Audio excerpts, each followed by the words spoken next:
23 संगठनों को माने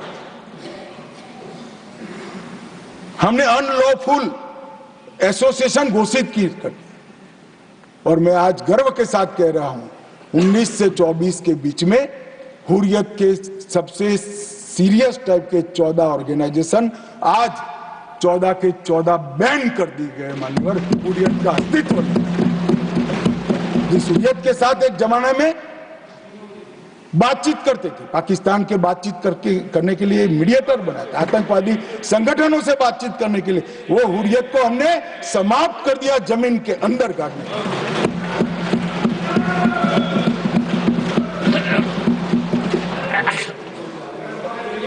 मान्यवर, पीएफआई पूरा सदन जानता है, यहां बैठे या वहां बैठे, सब मानते कि पीएफआई आने वाले दिनों में देश के लिए बड़ा खतरा था।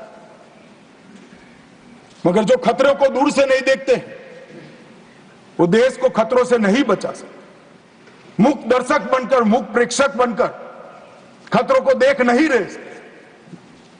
जिनके हाथ में शासन की कमान होती है, इनकी जिम्मेदारी होती है खतरों को दूर से देखकर उसको उगने से पहले, उठने से पहले समाप्त कर देना।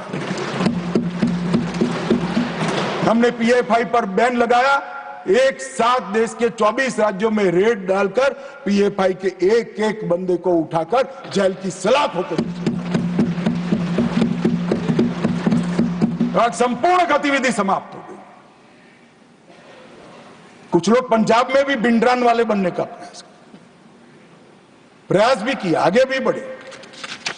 सरकार हमारी नहीं थी, फिर भी यही गृह मंत्रालय ने दृढ़ निश्चय कर आज वो असम की जेल में आराम से गुरु ग्रंथ साहिब का पाठ। ये नरेंद्र मोदी सरकार, इस सरकार के रहते देश पर खतरे राजनीतिक आइडियोलॉजी के कारण पनपने हम नहीं देंगे। उनको खड़ा होने से पहले ही समाप्त कर दिया जाए। मान्यवर, एक जमाने में आतंकवादियों का लिस्टिंग से उनका मृत्यु या अरेस्ट तक का आयुष्य 2 साल और 3 महीना था, आज कुछ दिनों का बच गया है, कुछ दिनों का।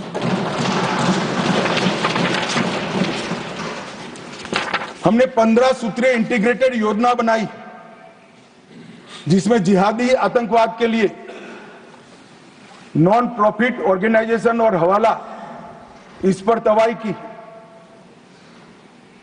वामपंथी उग्रवाद, कश्मीरी उग्रवाद, कश्मीर के अंदर उग्रवाद, fake Indian currency note, narcotics, narco terror का लिंक, खालिस्तान समर्थक उग्रवाद, रेडिकलाइजेशन के प्रयास, फाइनेंसिंग और अवैध हथियारों की तस्करी, ये 25 के 25 आयामों को हमने एनआईए के अंदर जकड़कर कानूनी आधार देकर इन पर कानून का शिकंजा कसने का काम किया। ह्यूमन ट्रैफिकिंग का देश की सुरक्षा के विरुद्ध उपयोग, साइबर आतंकवाद, विस्फोटक पदार्थ अधिनियम का उपयोग, आर्म्स एक्ट में अमेंडमेंट, और ये सभी को एनआईए के दायरे में लाने का काम। एक संपूर्ण सर्कल हमने पूरा किया है जहां से भी देश की सुरक्षा के खतरा हो सकता था, वो 25 की 25 चीजों को एक सर्कल में लाकर एनआईए के अधीन किया है। और मान्यवर, एनआईए में 1244 पद हमने सृजित किए, 16 नए ब्रांच खोले, 2 नए जोनल कार्यालय खोला गया। इसके साथ साथ एनआईए के परफॉर्मेंस पर कुछ लोग बोल रहे थे, आज बैठे नहीं है, वॉकआउट कर गए।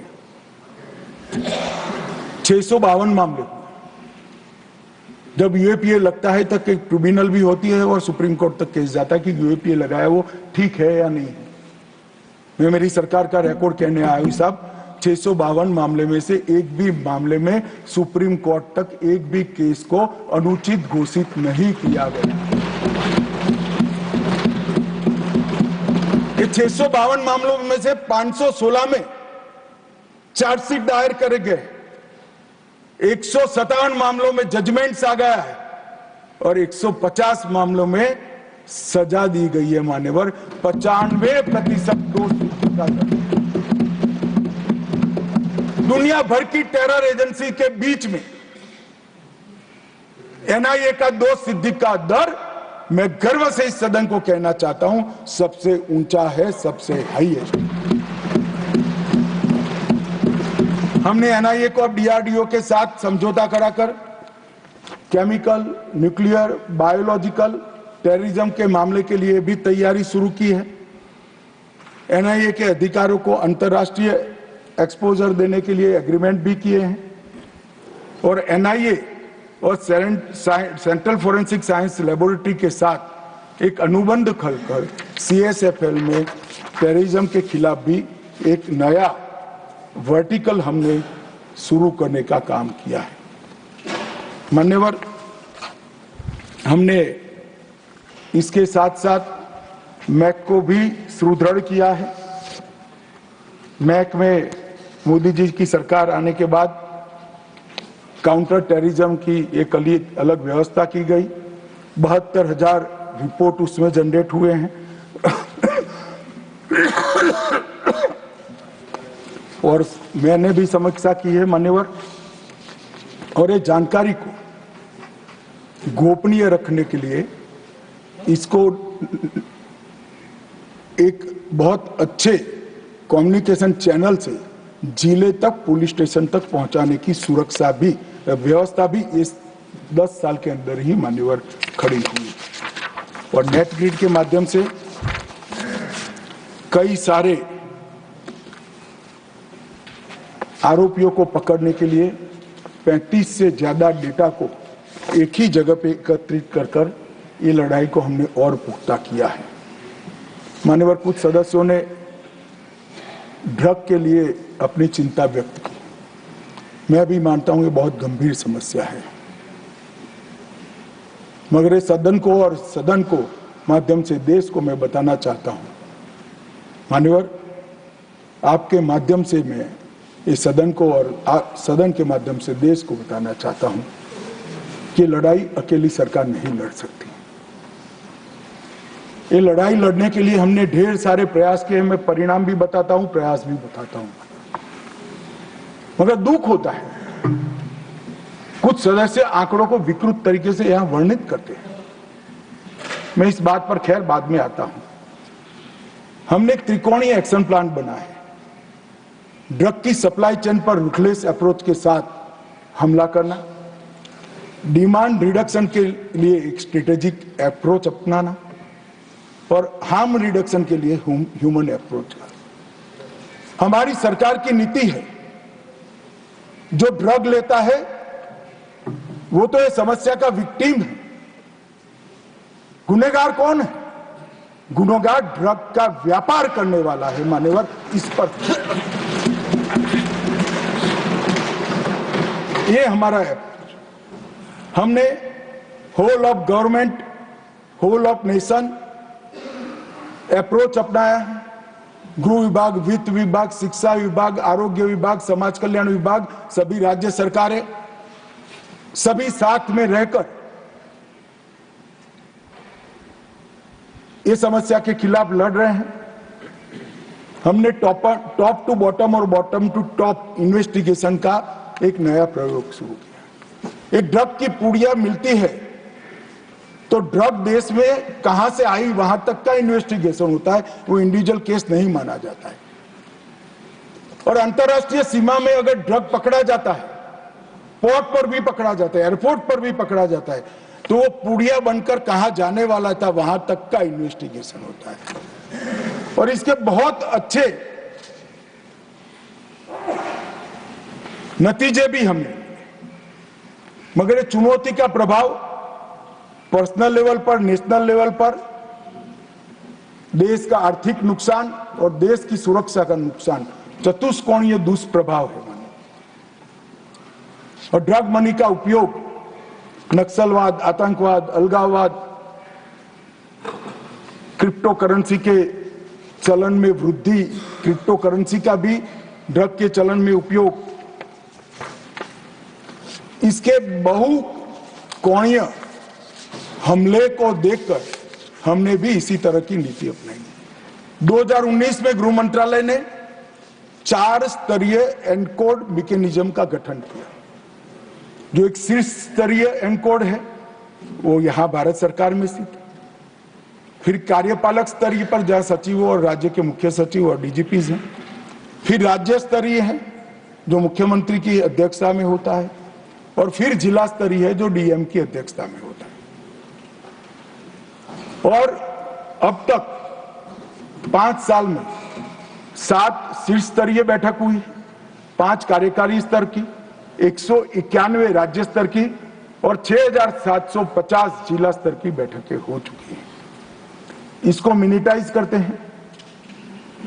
एक सुरक्षित चैनल के माध्यम से एक दूसरे के साथ इंफॉर्मेशन का शेयरिंग होता है, और जहां राज्यस्तर गुना है वहां जेसीसी का भी गठन हमने किया गया है। एनसीबी की कैडर को भी हमने मजबूत किया है। 5 नए जोनल कार्यालय, 4 नए क्षेत्रीय कार्यालय, 12 सब जोनल कार्यालय, और समुद्री मार्ग को भी पूर्णतया सील करने के लिए नौसेना, हमारा तटरक्षक, राज्य की पुलिस और कस्टम सभी एक साथ कंधे से कंधा मिलाकर काम कर रहे हैं। कई प्रकार के संस्थागत रचना भी की गई है।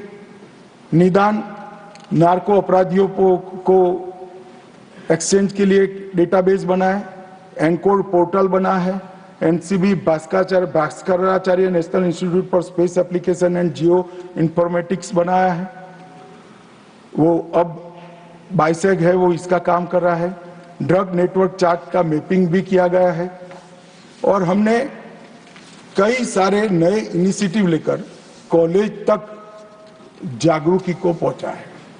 संपत्ति की जब्तियां और कई प्रकार के कठोर कानूनों से हमने इस पर अटैक किया है, और परिणाम आया है मान्यवर, जो आंकड़े मेरे एक साथी ने भी एक अलग दृष्टिकोण से बताया।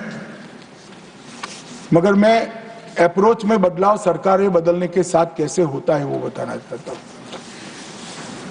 अंतरराष्ट्रीय स्तर पर हमारे पड़ोस के 2 एरिया गोल्डन ट्रायंगल और गोल्डन क्रेसेंट के नाम से जानते जाते हैं। वो गोल्डन ट्रायंगल और गोल्डन क्रेसेंट इसलिए कहे जाते थे कि वहां से ड्रग उत्पन्न होकर पूरी दुनिया में जाती थी, पैसा कमाने का जरिया था। हमने बहुत प्रयास कर पूरी दुनिया ने आज इसको डेथ ट्रायंगल और डेथ क्रेसेंट के नाम से स्वीकारना शुरू किया है। माननीय नजरिए का बदलाव है।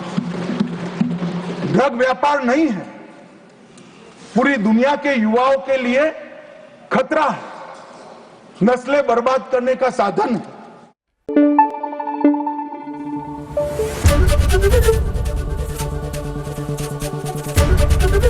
एबीपी न्यूज आपको रखे आगे।